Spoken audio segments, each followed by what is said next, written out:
Well, Big D back and better than ever. As usually I ask the questions, but today, my friend Alex is going to ask me all the questions as we break down Week 11 of the 2025 NFL season.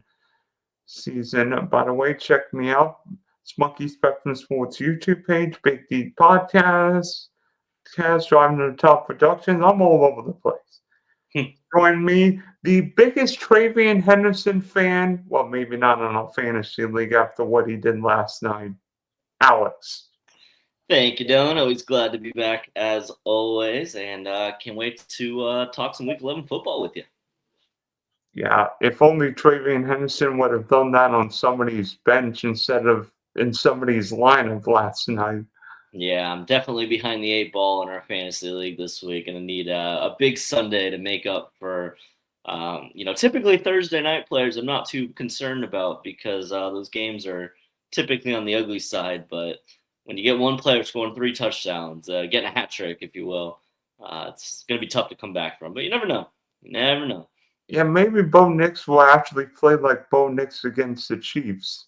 Yeah, I sure hope so because I mean he's gonna have a lot of work to do. I mean, obviously the Chiefs are hot, which we could talk about this a little bit later. But I'm gonna need some points from my quarterback. I need Drake London to play for sure. And without those two things happening, I don't stand a chance, especially in a 32-point hole. Yeah, maybe the Falcons will figure out a way of getting Bijan Robinson the ball.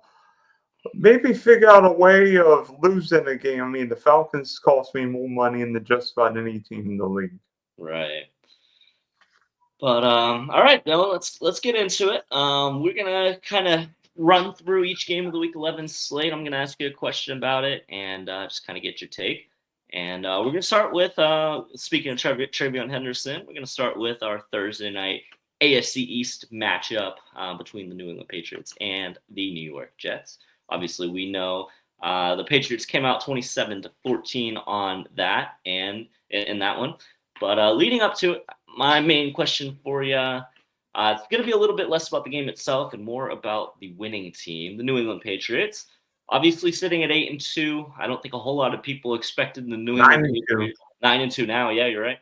I don't think a whole lot of people expected the Patriots to be leading the AFC East after 11 weeks.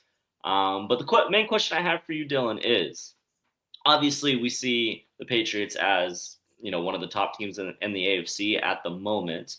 But just going through their schedule, they have an ugly Week 1 loss to the Raiders. Then they beat the Patriots. They lose to the Steelers, and then they go on a run, beating the Panthers, the Bills, the Saints, the Titans, the Browns, the Falcons, the Bucks, and now the Jets. I see a lot of bad teams in that winning streak that they had there. Obviously, the Bills game is a big one. The Falcons don't look too bad. The Bucks have a good team, even though they're banged up.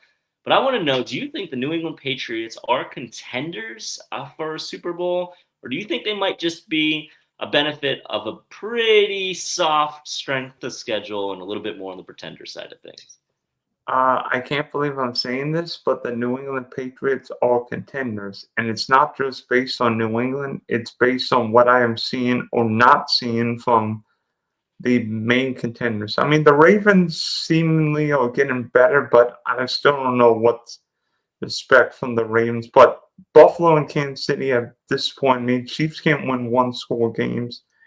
And the Buffalo Bills forgot how to play run defense. I mean, I think Devon is still running for 200 something yards. I remember those two long touchdowns because one of us used him in fantasy and DFS last week. Yeah. Hashtag, it was me. But I think New England's a contender. I mean, New England's got a great coach in Mike Vrabel, really good, a great quarterback in Drake May. Finally seeing Traven Henderson show what he did at Ohio State. I mean, Will Campbell. But to me, the difference between New England and most of the other teams, New England's got a shutdown corner, Christian Gonzalez, and put that guy in the lineup, he will shut down the other team's number one receiver. And maybe it's a year early, but I think New England's a genuine contender to reach Santa Clara. Yeah. I mean, with everything they're showing, I mean, obviously Foxborough fans and the fans of the New England Patriots, who it pains me to say, they are pretty much calling Drake May the second coming of Tom Brady. I've been hearing that a lot, and it's as much as it hurts. I was really hoping that this New England Patriots slump was going to last a little bit longer, but as everyone knows in football, if you can find your franchise quarterback and you can find a guy who can win when it counts and win down the stretch and win those important games, it's really going to help you go far in this league. And unfortunately, for being in the AFC East, it's tough to be going up against Josh Allen every week, which we'll talk about a little bit later. Every year. And with the Patriots finding Drake May, we are once again looking at some red, white, and blue foes that continue to terrorize the Miami Dolphins. But it is looking very promising for them. I'm very interested to see if they can keep it up as we start getting into December and January as the playoffs come around, and playing a little bit of tougher teams. Even though the AFC has been pretty questionable as a whole this season, it's still teams come alive when it comes to the playoffs. It's going to be really interesting to see how the Patriots respond once we get into that winter football. But let's move on into the first ever national football game in the country of Spain. The Dolphins and Commanders are facing off in the Santiago Bernabeu. And my main question for you here, Dylan, is obviously both of these teams are sitting at 3-7. It hasn't been the season that either of these teams were hoping for. Washington Commanders are coming off of a 5-game losing streak. The Miami Dolphins have not had much success as well this season, but they're coming into this game after I think an upset that no one saw coming, knocking off the Buffalo Bills, and not only knocking off the Buffalo Bills, but completely dominating the Buffalo Bills. Do you see this as a game where the Miami Dolphins ride the momentum from Buffalo going into the bye week next week and control this game, or do you see a bounce back opportunity for the Washington Commanders against a team who hasn't really been able to put it together, for the majority of this season in the Miami Dolphins? Honestly, be honest with you, with what I've seen or haven't seen from Washington's defense, I think Miami can keep it together. I mean, as long as Devon H. and Jalen Water end up in Spain, I think the Dolphins have got the more explosive offense. I mean, last year I thought Washington was maybe the luckiest team in the year, and this year they might be the slowest team in the league because Bobby Wagner doesn't look like himself. Von Miller, there's too many old guys there, and without Jane Daniels, I just don't think the Commanders have enough. Yeah. And I mean, it's obviously when you lose your starting quarterback on multiple occasions this season, it's really hard to bounce back from. I mean, Marcus Mariota is, I think he's a backup, a true backup at this point of his career, and I just don't think there's enough talent on that team, especially on the defensive side of the ball. But without your quarterback, even though you've got some decent weapons over there, with Zach Ertz and Terry McLaurin when he's healthy. Bill Krosky-Merritt has had a couple moments where he's looked like he can help that run game, but there's also been some games where he hasn't performed as well as I think Commanders fans definitely hope. But I think you've hit it right on the head. As long as Jalen Waddle and Devon Achane show up on Sunday and show up in Spain, I really do think the Dolphins have everything that they need to go in there and get that victory. But I've seen the Dolphins lose these games plenty of times. I mean, we've lost to the Panthers this season. We've lost to the Browns this season. So I wouldn't be surprised if Tua and the team turn into a pumpkin again, even though we're through Halloween. But I do think as long as they do the bare minimum of their abilities, the Dolphins should be able to take this one. I mean, my team's lost to Davis Mills and Jake Browning. Right. It's been a weird football season with some very weird upsets and a lot of players that I don't think necessarily expected to see either at quarterback positions or even just throughout.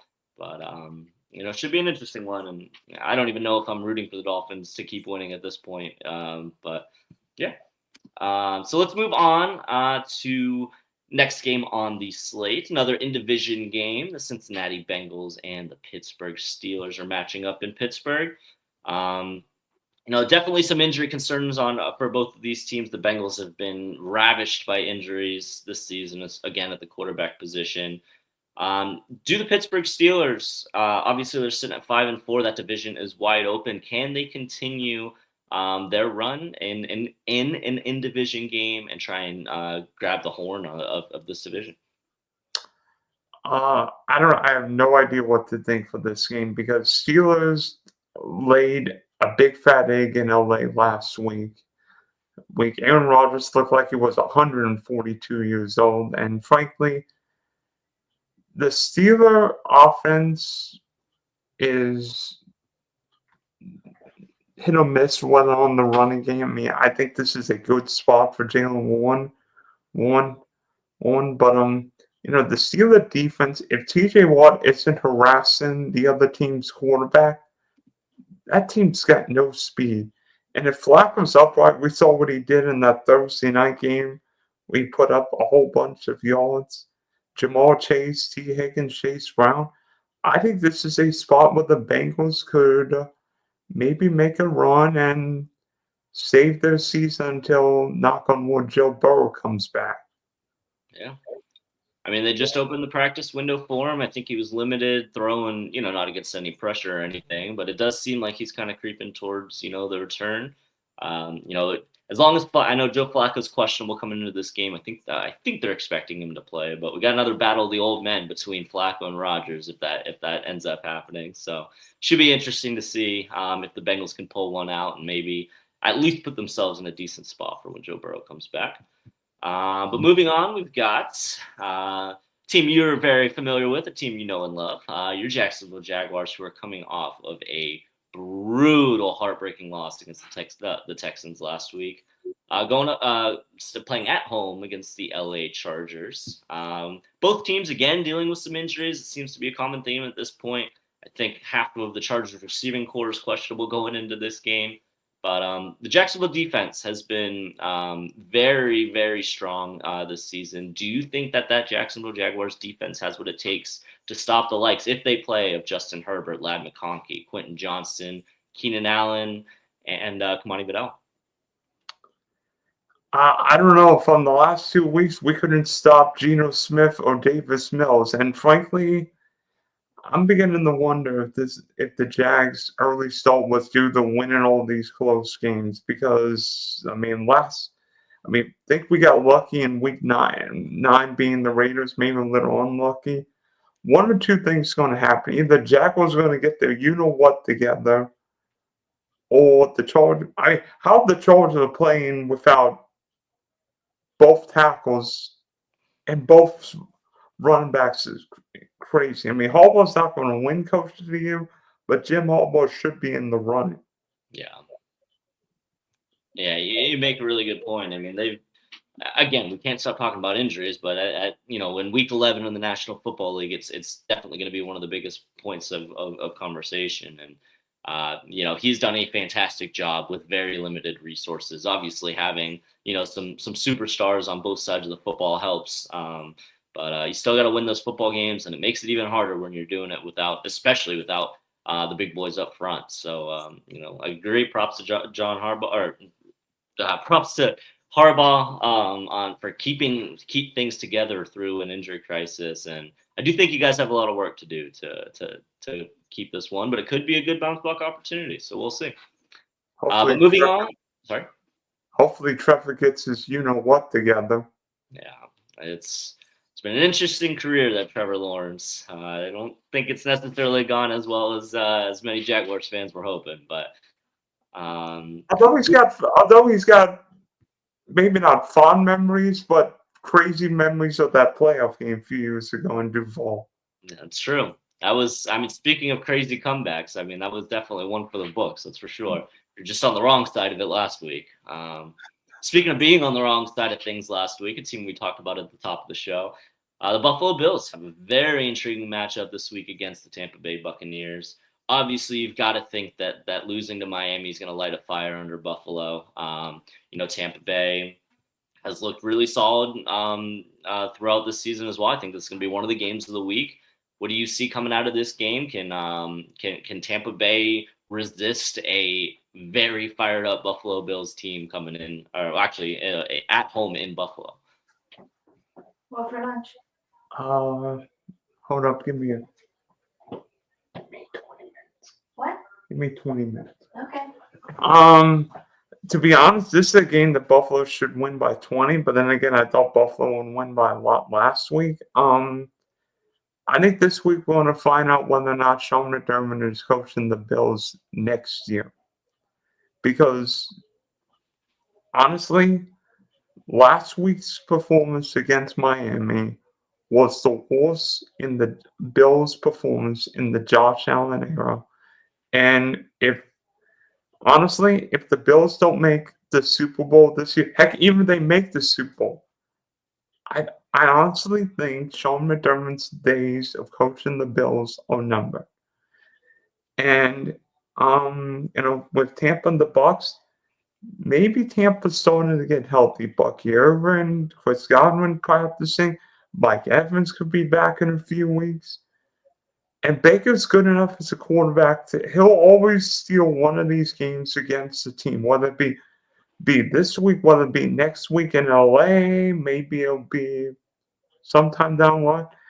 I think the Bills win, but one or two things are going to happen. Either the Bills landslide continues, or Buffalo's going to look like Buffalo and kick the crap out of Tampa.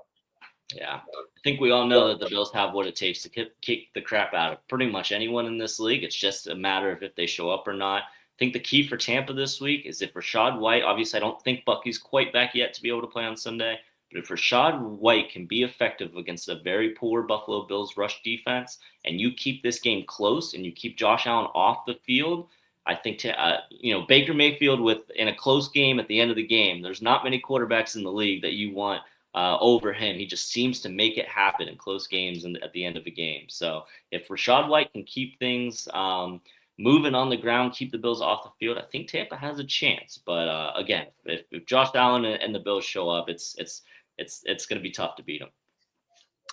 Moving on, we've got a couple young quarterbacks going head-to-head with the Chicago Bears and the Minnesota Vikings.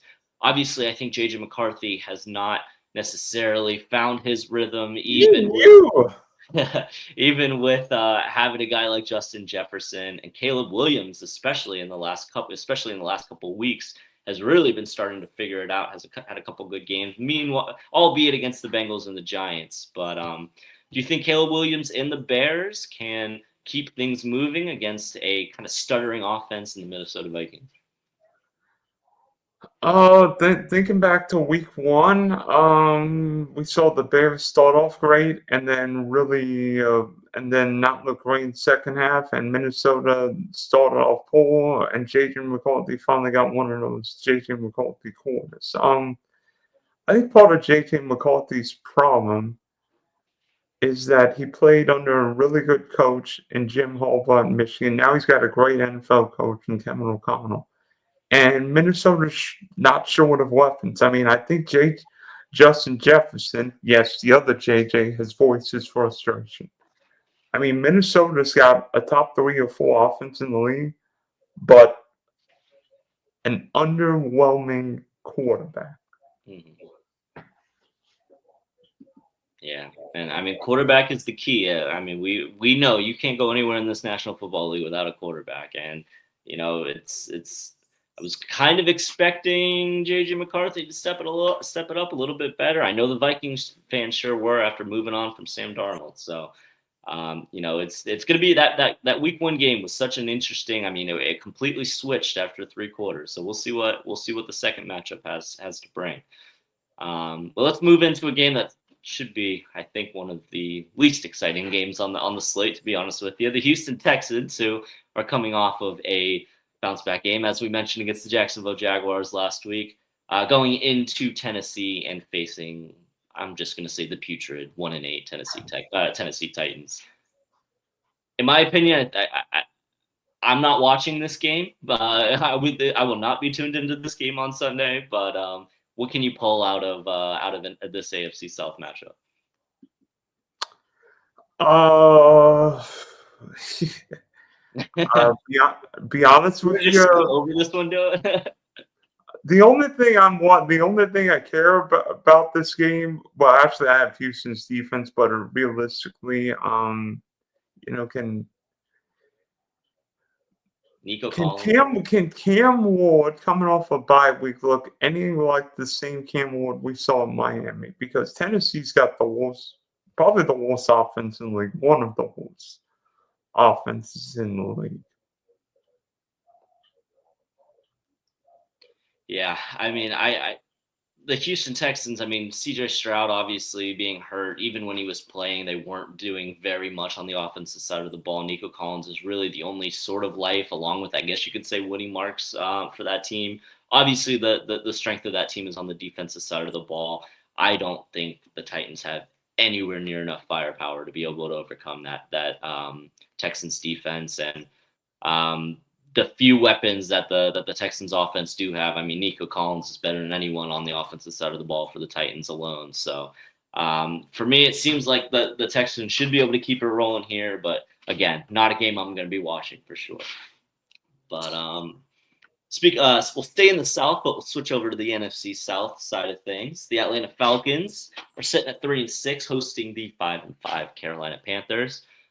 Carolina obviously had a very disappointing game, not for me, but for them, against the New Orleans Saints last week.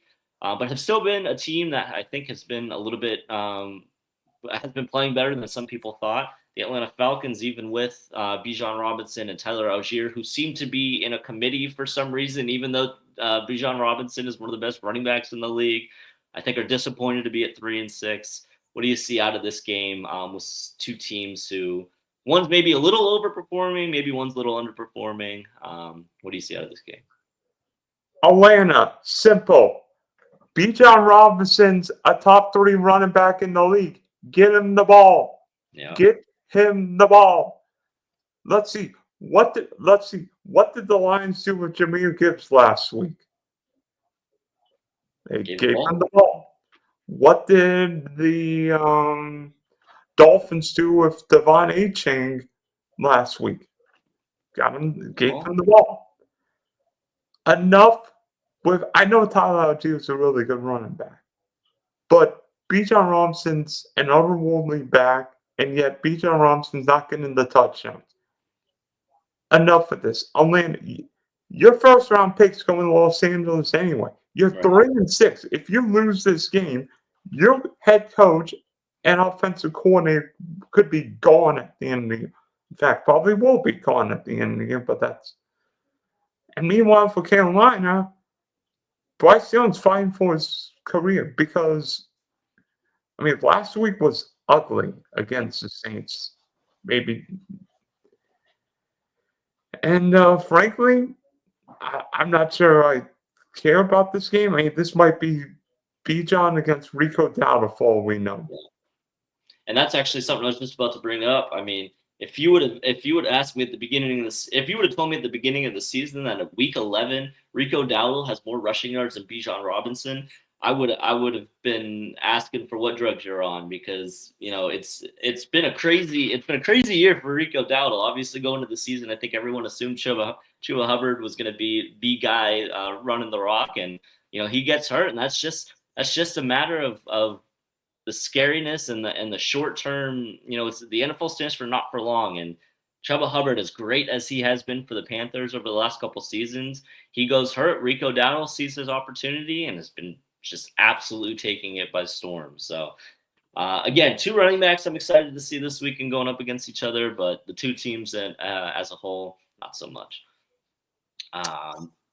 Moving on, the Green Bay Packers and the New York Giants. Obviously, Jackson Dart is out for the Giants. We all know Cam Scatterbo is out for the year. Wow. Unfortunately, because it was two very exciting players, even on a team that hasn't necessarily been as exciting, other than those two guys. So Jameis Winston against Jordan Love. Packers should have this one, right, Dylan? I don't know what Jordan Love we see, because the last 2 weeks I think Jordan Love has played for the other team. I'm like, Jordan Love. I mean, I can't figure out the Packers beat the Lions, but then lose to the Browns, lose to the Panthers, and then Jordan Love and the Green Bay offense literally went nowhere against the Eagles. I mean, I think Matt LaFleur is a good coach. I think Jordan Love's a good quarterback, and yet they did nothing on Monday night. Yeah. I think, Dylan, I think this is a perfect bounce back game for the Green Bay Packers. In the last 2 weeks against the Eagles and the Carolina Panthers, they've put up a combined 20 points. They've lost 10-7 and they've lost 16-13. And the 3 weeks before that, they've scored a combined 20 points the last 2 weeks. The 3 weeks before that, they scored 35 points, 27 points, and 27 points. They scored more points each game the 3 weeks before than they have in the 2 weeks combined.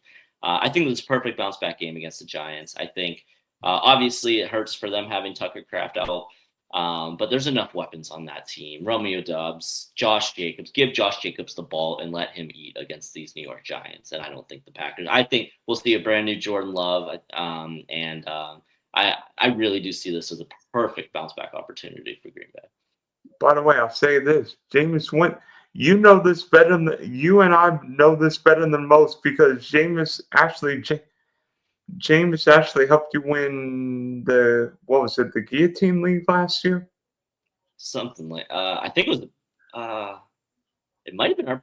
I know I won our Guillotine and our PK League last year, and I think Because that Jameis might throw 3 touchdowns, but 2 of them might go for the other team. exactly. Seems like every time Jameis Winston throws the ball, someone's catching it. You just don't know which jersey it's going to be.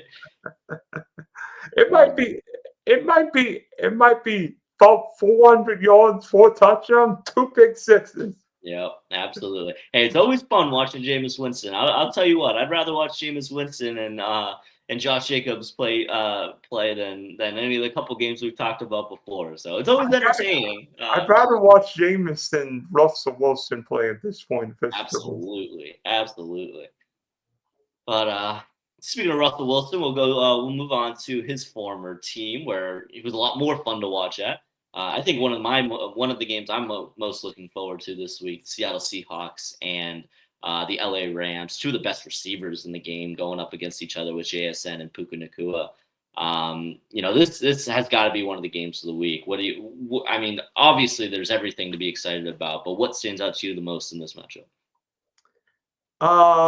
Probably the 2 best wide receivers in football this year with JSN and Puka. But for the Seahawks, we get to find out whether or not Sam Darnold is Sam Darnold, because seemingly in every big spot, Sam Darnold has looked like bad Sam Darnold. Yeah. Oh no, I mean, I think the last time he played the Rams, Sam was sacked 9-10 times. And for the Rams, LA's done well, but Mac Jones put up a ton of yards last week. And LA's played a lot of the offense. They played the Ravens without Lamar. Played the pitiful Jags. Played the Saints. And then played the 49ers without Brock Purdy. Can the Rams go against what will be a really good, not just a really good Seahawks offense, probably the fastest defense in the NFL? Mm-hmm. Yeah, I mean, this is just a mouth-watering matchup. I mean, both these defenses have been playing really well this season. Obviously, both these offenses. Maybe a Cooper Kupp revenge game. I mean, we could obviously the guy everyone's looking at on Seattle's offense is JSN, but Cooper Kupp playing against the Rams. I mean, it could be a little homecoming revenge maybe for the former Triple Crown winner. So it's gonna be that's gonna be a fun one. I'm very excited for that matchup at the 4:00 slate. But moving on to another in-division, a lot of in-division, pretty much all the in-division games this week. We've got the San Francisco 49ers, which I think we are going to be seeing the return of Brock Purdy this week against Jacoby Brissett and I don't even know what you want to call them. I mean, maybe the most injured team in the National Football League, the Arizona Cardinals. Be honest with you, I'm intrigued what Brock Purdy does this week, because starting for the first time since week 4, which didn't go well against the Jags, The question is, what CMC do we get this week? Because I think CMC looked a little gas last week, and CMC get right. Otherwise, we might see more Brian Robinson. Right. Yeah. I mean, I know the 49, I mean, and it's crazy because Mac Jones, I mean, I don't think even 49ers fans expected Mac Jones to play as well as he did, stepping in for Brock Purdy. Obviously, you're happy to have your number one guy back. But I think that is the key. I mean, Christian McCaffrey is leading the team in rushing and leading the team in receiving. The San Francisco 49ers go as far as Christian McCaffrey will take them. And, I think it's going to be. Jacoby Brissett is a little bit of a Jameis Winston to me. He's a little bit of a wild card. He can move the ball down the field, but he can also have some lapses too. So I wouldn't count him out, but I think with the Niners getting Purdy back, it's their game to lose, to say the least. Yeah, you would hope so. The 49er fans are going to be populating State Farm Stadium. Mm-hmm. It's very true. All right, moving on. We're going to go into the AFC North. Don't tell me Baltimore and Cleveland. Baltimore and Cleveland. You would think with the Ravens sitting at 4-5 and having Lamar Jackson out for the majority of this season, the season would be lost. But in this division, everything is up for grabs. Even the Cleveland Browns sitting at 2-7. Imagine the Browns go knock off the Baltimore Ravens this week. If the Steelers lose, I mean, this division could be completely up. The Browns could still be in this division. It's unbelievable what we've seen out of this division. Obviously, with that elite defense the Browns have, not much else moving for them on the other side of the ball. Do they have any chance of stopping Lamar Jackson and the Baltimore Ravens this week? No. Yeah. Enough said. All right. There you go. You heard it here first. All right, another great matchup this week. A guy we were talking about at the top of the show, Bo Nix, having he's got to have a good game against this Kansas City Chiefs team in general. Chiefs off to had a slow start, but have been steamrolling back ever since, sitting at 5-4 and looking to keep those wins going in a very important matchup against the Denver Broncos. Does Bo Nix have what it takes to go head-to-head with Patrick Mahomes and keep the lead on this division going? No. I think Kansas City wins, and I'm not sure it's close. Yeah, I think you're right. Andy Reid, Pat Mahomes coming off a bye, enough said. Yeah, that's all you got to know. All right. Another fantastic matchup going into Sunday Night Football, the Detroit Lions and the Philadelphia Eagles. Another two of some of the best running backs in the league, even though we haven't seen as good of a year from Saquon as we saw last year, of course. But, it's always going to be fun watching him and Jahmyr Gibbs go head-to-head. What do you see here? I'm not giving you a yes or no question this time. No. I see the Eagles looking like the Eagles. I don't know if A.J. Brown's in the witness protection program, but I think the Eagles get back to doing what they do best: run the ball. Jalen Hurts getting Devontae Smith's the Philadelphia route runner. I think this is a heavy Saquon game. Devontae Smith. I think AJ Brown gets a couple targets. I think he beats the Lions on a couple of targets. And frankly, this is not a good matchup for Jared Goff. Detroit's weakness on the offensive lines with the guards, and I hear the Eagles have this guy named Jalen Carter. I don't know. He's okay. He's decent, Yeah. I hope we get a good game here because the potential for this game could be incredible. But you're right. It is definitely a tough matchup for the Lions. But Jahmyr Gibbs is a tough matchup for anyone. I don't care who you are. Jahmyr Gibbs can hurt you in so many different ways. Obviously, having him on Raw. Oh, by the way, bad news for the Lions. It looks like Sam Laporta, from what I'm seeing, not expected to practice Friday. Really? Uh-oh. Yeah, I knew he was questionable going in. That's definitely. I not expected to practice Friday. I see that too. It's definitely gonna hurt you.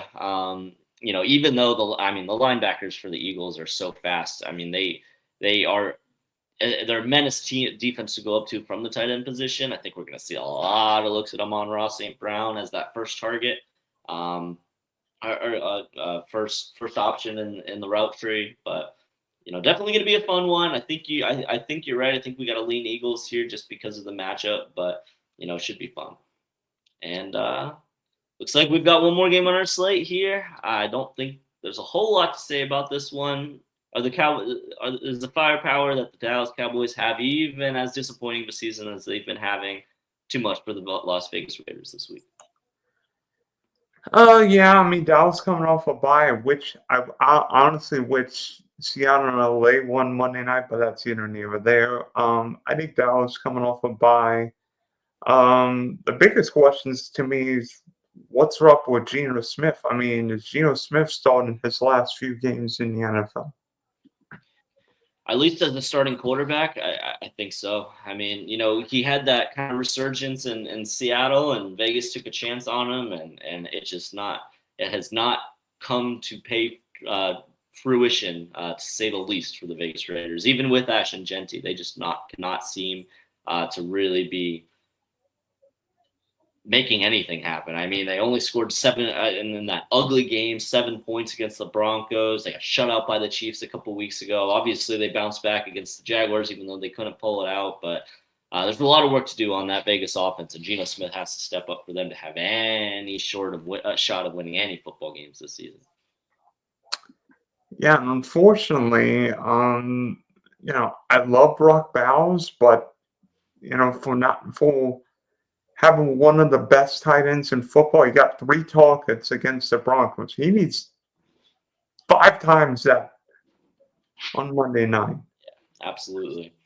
And by the way, much like 49er fans will be penetrating State Farm Stadium, Cowboy fans are going to be all over Allegiant Stadium. You're very right about that. I mean, if Max Crosby can disrupt that offensive line and get to Dak Prescott, do you see any chance of no? Yeah, you would need probably a perfect game from Geno, a terrible game from Dak, and a great game from Max Crosby. Maybe force a couple turnovers for that game to stay close, I think. Brock Bowers gets like 20 targets, but that's right. But well, there you go. That's our Week 11 slate, all the way from Thursday night to Sunday in Madrid, all the way up to Monday night at Allegiant. So, any last thoughts about the Week 11 slate? Nope. There you go. There you have it. Thank you, Dylan. All right, thanks. So, you know what? Maybe Alex and I will have a little friendly weekly DK showdown, and hopefully you won't chicken out this week. I won't. I got you, Dylan. I promise.